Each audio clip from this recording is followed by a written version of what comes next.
오늘도 리포트 뚜껑 열어보는 시간 돌아왔습니다. 정수환 아나운서와 함께 할게요. 어서 오세요. 안녕하세요. 네, 반갑습니다.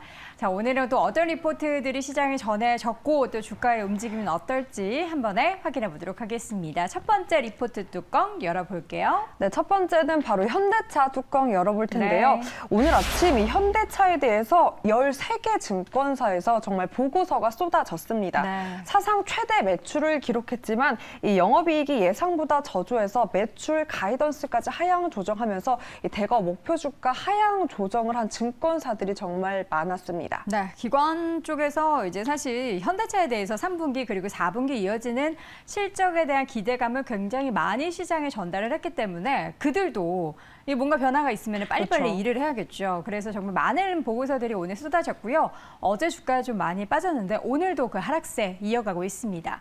오늘장 현대차의 주가 먼저 확인해 보도록 할게요. 0.93% 소폭 내린 16만 원 기록이 되고 있습니다. 자, 이어서 이제 투자 포인트를 하나씩 봐야 될 텐데 왜 목표 주가를 하향했을지 확인해 볼까요?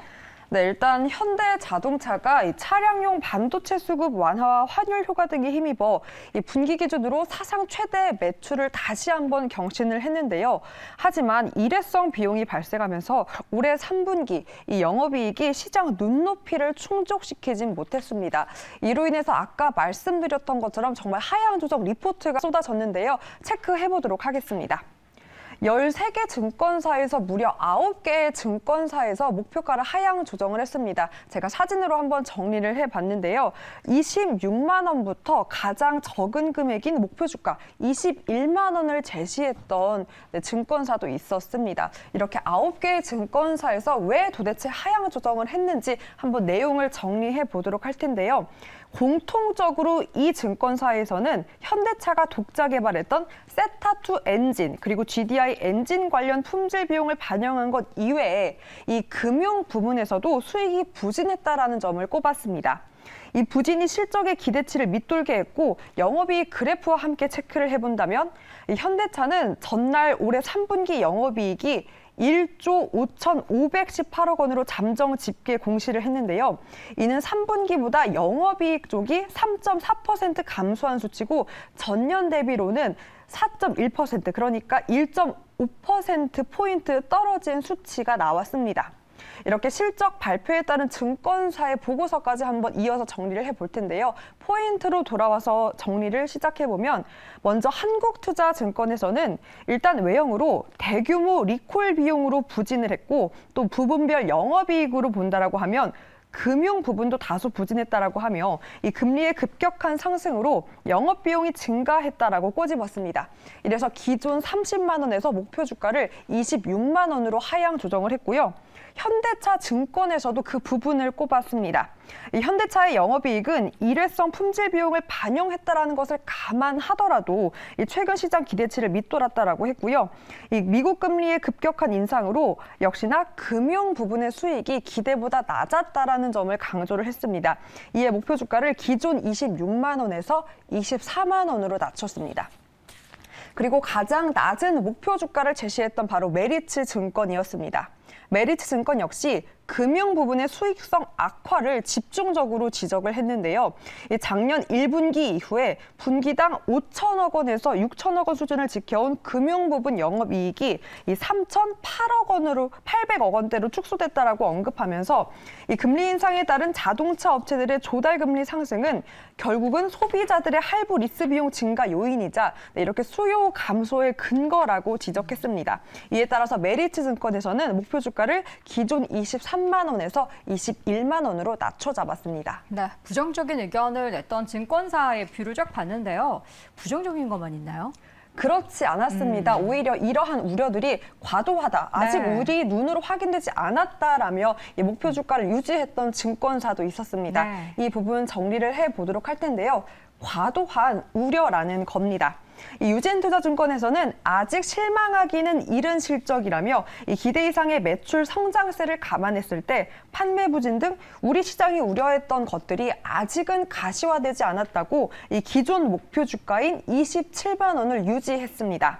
그리고 다올투자증권에서도 이 과도한 우려라며 시장에서는 23년 이 글로벌 자동차 산업 판매 하락에 따른 완성차 업체들의 일반적 판매 감소에 초점이 맞춰져 있다고 합니다.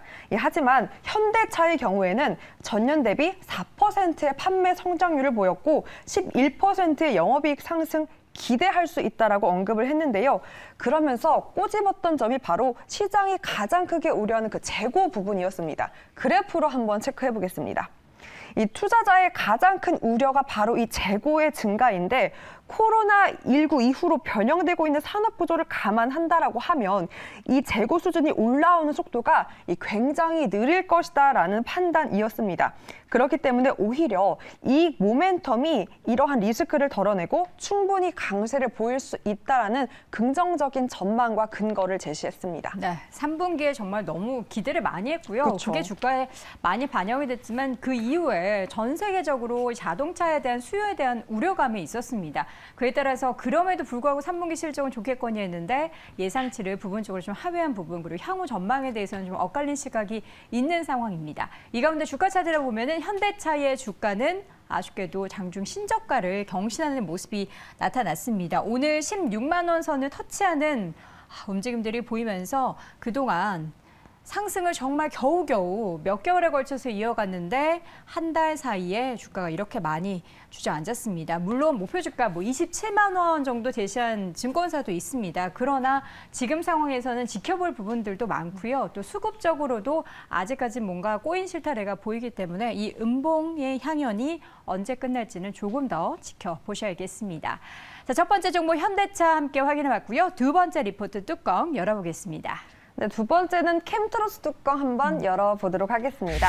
3공장 증설에 양극용 바인더까지 모멘텀을 가득 담은 보고서 내용이었고요. 이 투자 포인트들 정리해 보도록 하겠습니다. 네, 요즘에는 리포트가 2차 전지가 빠지면은 안 돼요. 그래서 그러니까요. 관련한 영역에 있어서 한 종목도 준비했거든요. 오늘장 주가를 또 보도록 하겠습니다.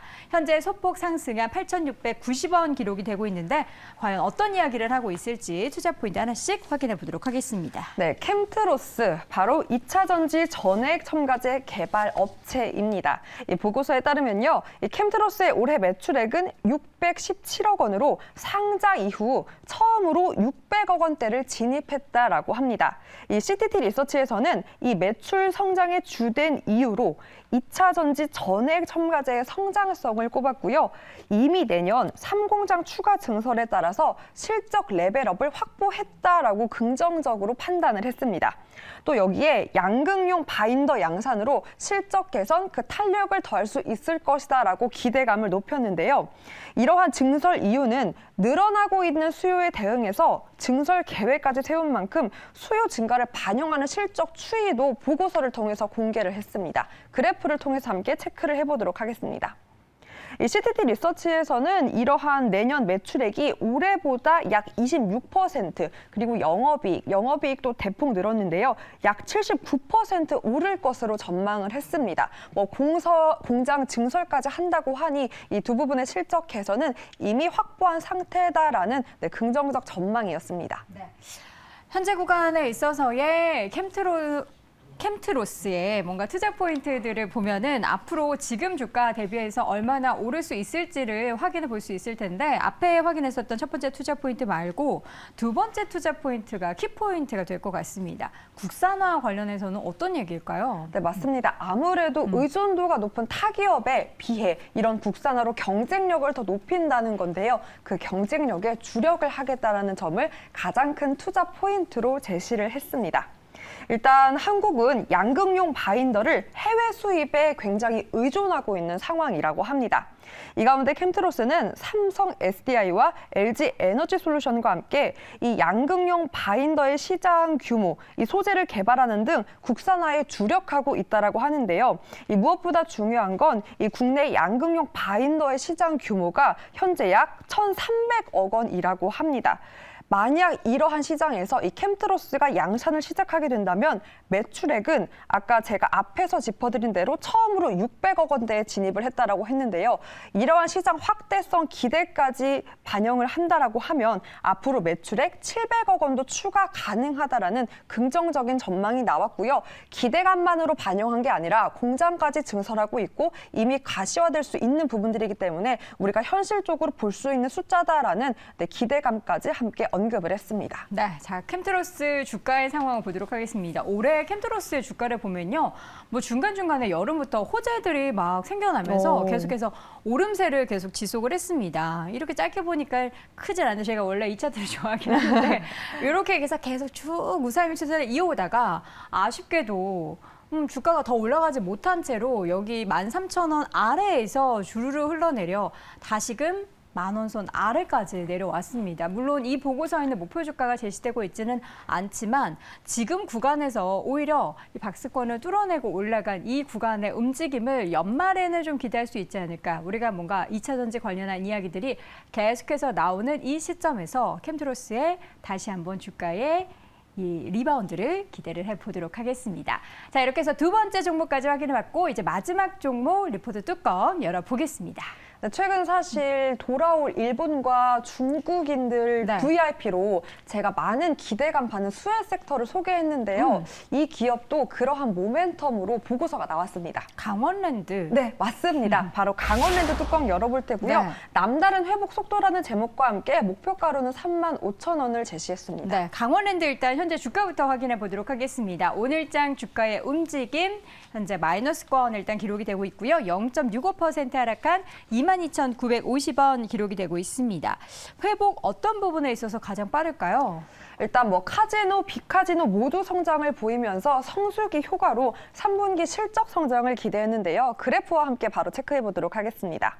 이 하계 성수기 효과를 기대하면 3분기 실적 개선이 가능하다라고 봤고 이 또한 카지노 관련 부담금, 세금에 대한 리스크도 있었습니다. 하지만 카지노 매출에 비례하기 때문에 수익성 훼손은 제한될 것이다라는 판단으로 이 그래프에서 보이는 것처럼 개선이 가능하다라는 전망입니다. 다시 한번 포인트로 돌아와 본다면 다만 우려되는 점, 바로 해외여행 재개와 여름 성수기 효과 소멸로 4분기 실적은 다소 주춤할 수도 있다라고 봤는데요. 하지만 12월 초 우리도 기다리고 있는 스키 시즌 그리고 명절이 주는 회복세로 이러한 개선세 조금 장기적으로 본다면 금방 회복될 수 있다라는 전망을 제시했습니다. 네, 강원랜드 같은 경우는 이제 내국인 전용 카지노이기 때문에 이제 스키장, 그렇죠. 하이원 가면은 친구들이 저는 안 갔고요. 네, 저는 안 갔고요. 네, 저는 안 갔고요. 예, 하이원 리조트 가면은 이제 궁금하니까 호기심에 많이를 간다고 해요. 그래서 앞으로 겨울이 되면 이 성수기 효과를 기대할 수 있는데 플러스 알파로 지금 돈 많이 쓰는 분들이 그렇죠. 많이 다시 몰려온다는 기대감도 있다면서요? 네, 맞습니다. 큰손과 VIP를 누구보다 기다리고 있는 강원랜드인데요. 일단 현재 일평균 카지노 매출은 3분기 이 38억 원 수준으로 올라왔다고 합니다. 어떤 수준으로 올라왔는지 조금 더 눈으로 느끼기 위해서 그래프를 한번 준비했는데요. 일단 최대 실적 기간이었던 2015년에서 2016년 이때는 평균 44억 원을 기록을 했습니다. 지금 3분기가 38억 원 수준으로 올라온 거니까 큰 폭의 성장으로 올라온 건데요. 물론 이때만큼은 못 미치고 있지만 2019년 3월 수준이었던 이 근접한 가파른 실적 개선 눈으로 확인될 수 있고요. 동일 운영 조건이었던 2015년에서 2017년 이때를 감안한다라고 하면 평균 매출액이 3,800원 수준이었다라고 합니다. 이런 것을 모두 감안했을 때 지금의 회복세 우리가 좀 의미 있게 봐도 좋다라는 부분이었고요. 여기에 앞서 짚어드린 대로 이 VIP 리바운드가 뚜렷하게 나타나고 있진 않지만 얼른 그들이 돌아온다면 이러한 회복세 금방 더 빠르게 볼 수 있다라는 전망이었습니다. 네, 자 이렇게 해서 50% 정도의 상승 여력을 보고 있는 마지막 리포트 강원랜드까지 확인해봤고요. 정선 아나운서 함께했습니다. 고맙습니다. 고맙습니다.